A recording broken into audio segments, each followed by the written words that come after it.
Hello, lovies. This is our check for understanding for lesson 82. We did not have a check for understanding. Well, yes, we did. For lesson 81, our check for understanding we did in class, and we checked our answers in class.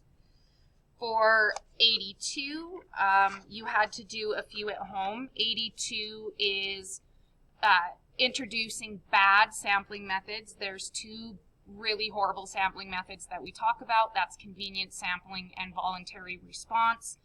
The issue with these is that they result in bias, and bias is not great to have in our samples because we can't fix it.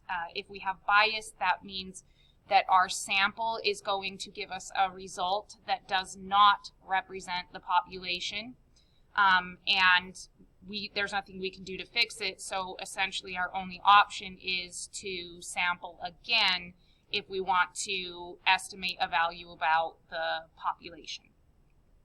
The last thing that we left off with is describing bias. One thing that I think is worth mentioning before we get in is that often in stats we will have sentence frames. So I will give you an idea about what the AP readers are expecting you to address when you describe something or interpret something.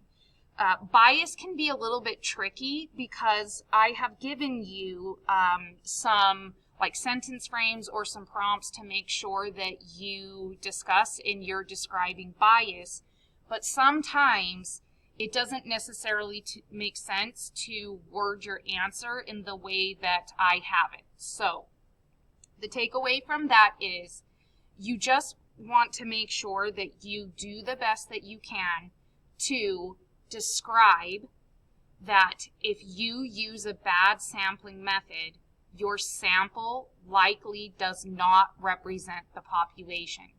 And then you want to do your best to describe why you don't think it matches the population.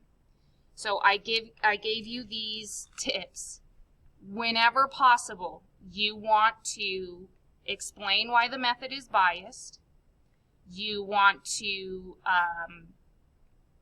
note that it will include a higher proportion or amount of people feeling a specific way because, and that it will lead to an over or underestimate of the actual value that you are trying to find.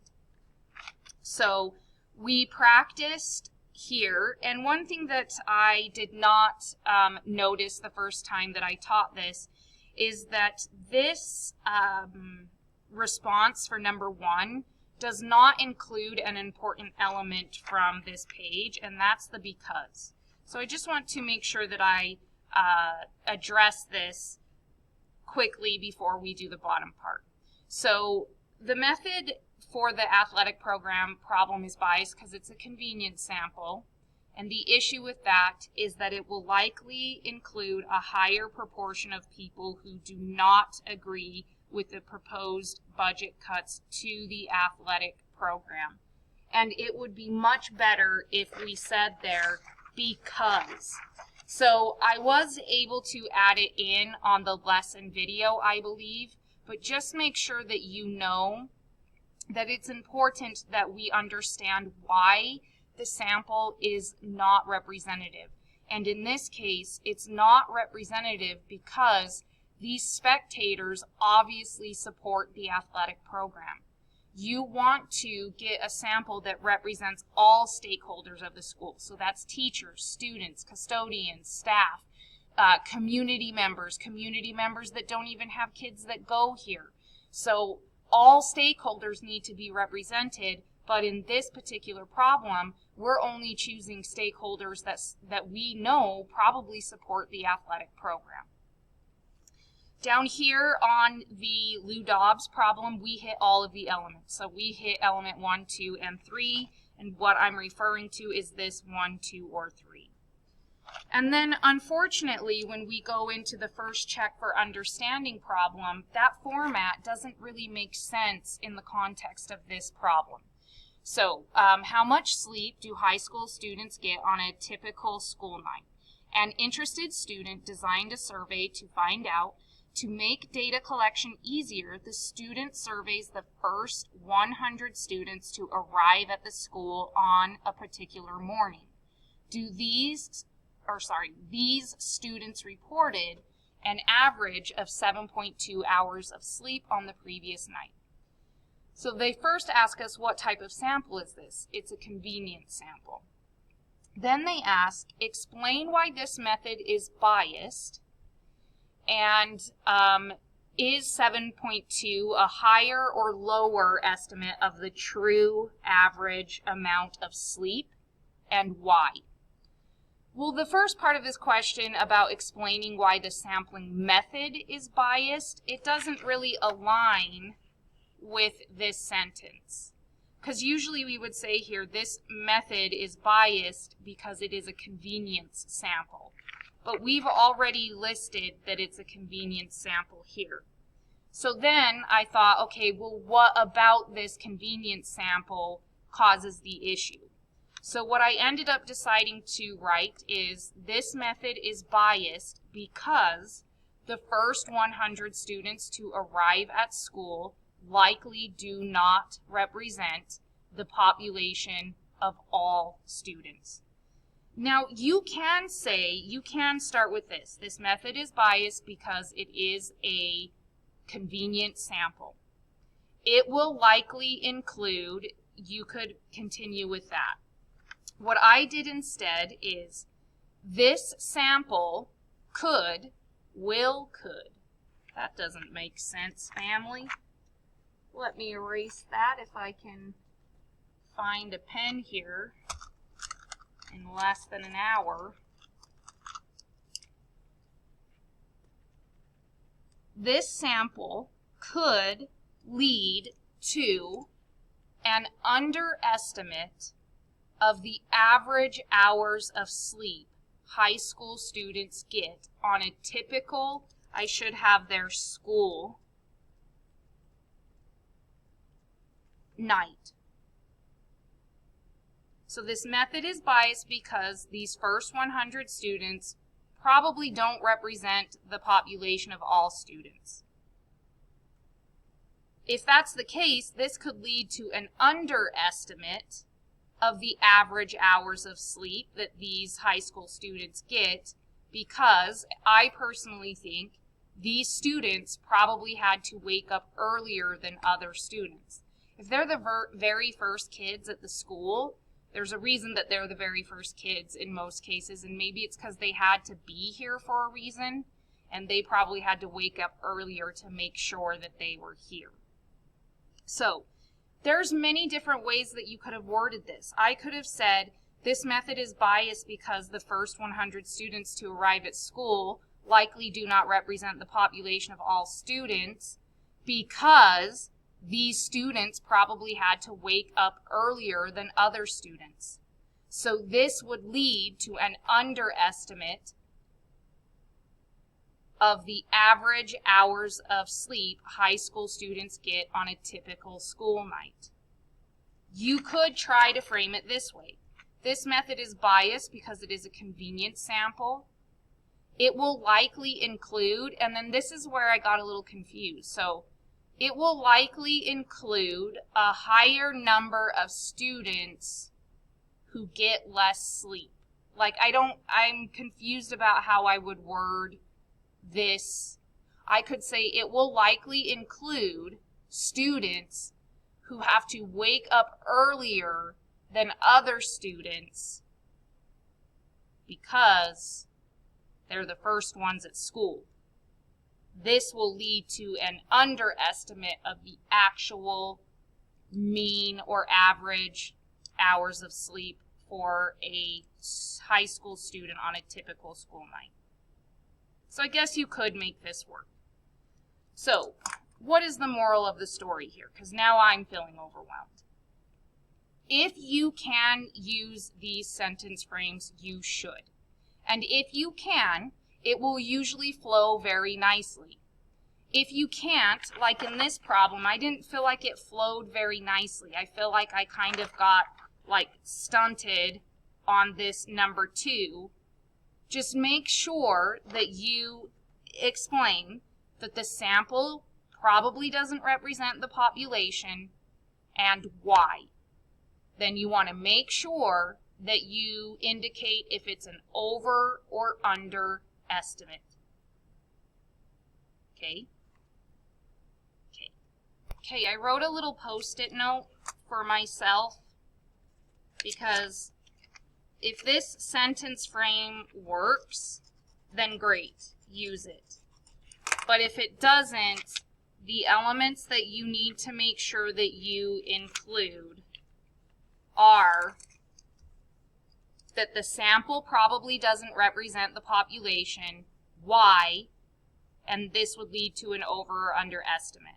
So my convenience sample won't represent the population because I'm only asking the first 100 students that arrive at school. Why is that a problem? Because these students probably had to wake up earlier than other students. That will lead to an underestimate of the average hours of sleep. So, doesn't represent the population because we're only asking the first 100. That's a problem because they probably got less sleep than other students. They had to wake up earlier. This will lead to an underestimate. So use this if you can, but if you can't, here's a good framework. The next problem, the sentence frames can be easily used. So I used those 1, 2, 3 basically exactly as they are on page 804. This sample method is biased because it's a voluntary response sample.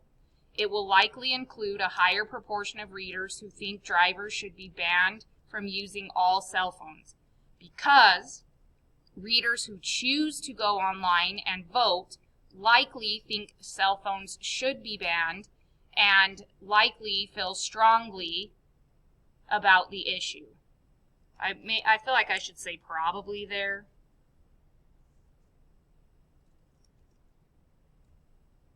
Sounds weird to use the word likely so much. This will result in an overestimate of the actual proportion of readers who think all cell phones would be banned. So part of this is personal opinion. Why do I think this voluntary response would be a problem? Well, if these people are choosing to respond, they probably feel strongly. And then I have to ask myself, well, what would they feel strongly about? Why would they feel strongly? And I think that most people in this case would feel strongly for them to get banned. I haven't heard very many people aggressively argue that we should all be allowed to use our cell phones while we drive. So logically, in my opinion, I think that if they're choosing to go online and vote, it's probably because they feel strongly that cell phones should be banned. And then sampling at the mall, this is another one where I didn't feel like the sentence frames on page 804 were that helpful.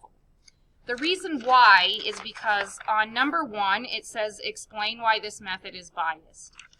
And then on number 2, it says explain why this method is biased.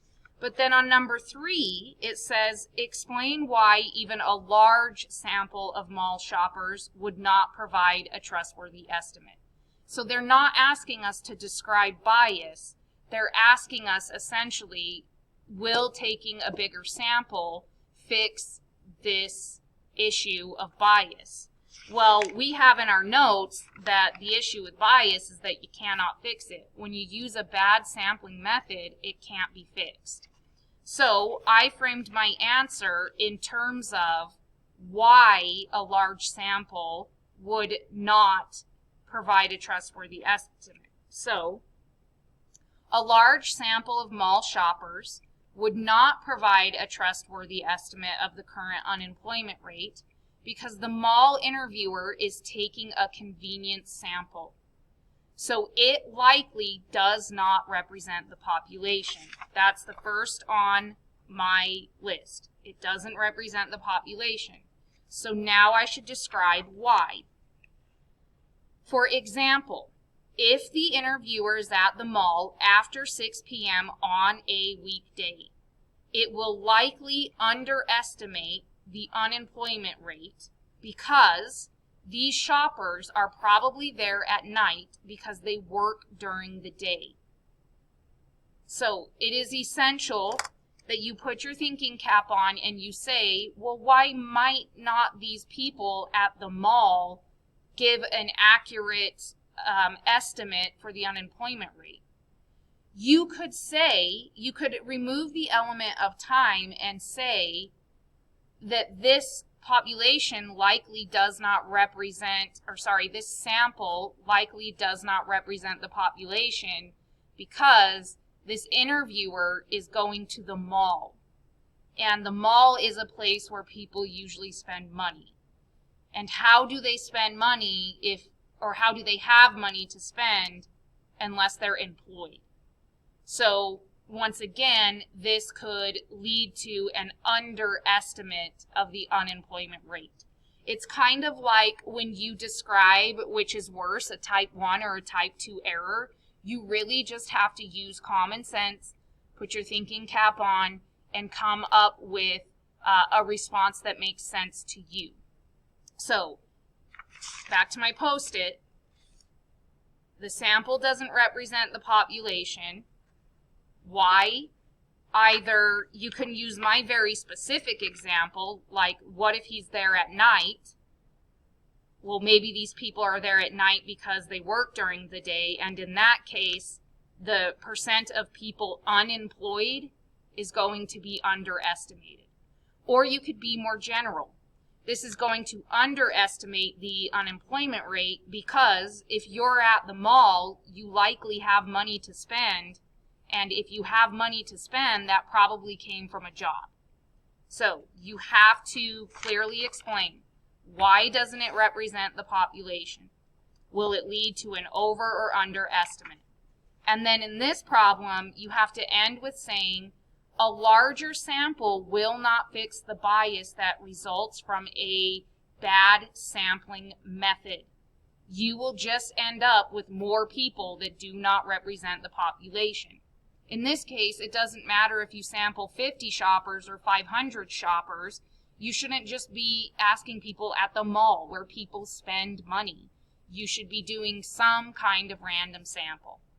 So it is extremely important that we understand and we take away from this section that for voluntary response and convenience, the issue is with the sampling method, not with the sample size. It's the sampling method that's messed up. Okay, so I am sorry to give you these sentence frames, and then there's only one question where we can actually use them. If you want to just use this approach on all of them, you will be fine. So I could have said here, this sample method is biased because this sample likely does not represent the population. Why? Because readers who choose to go online probably think cell phones should be banned and feel strongly about it. What will the result be? Well, we're going to overestimate the actual proportion of readers who think cell phones should be banned. So if it bothers you that you can't use this every single time, just use this. Sample doesn't represent the population. Explain why. Will it be an over or under estimate? Okay. Love you guys. Hopefully that was helpful.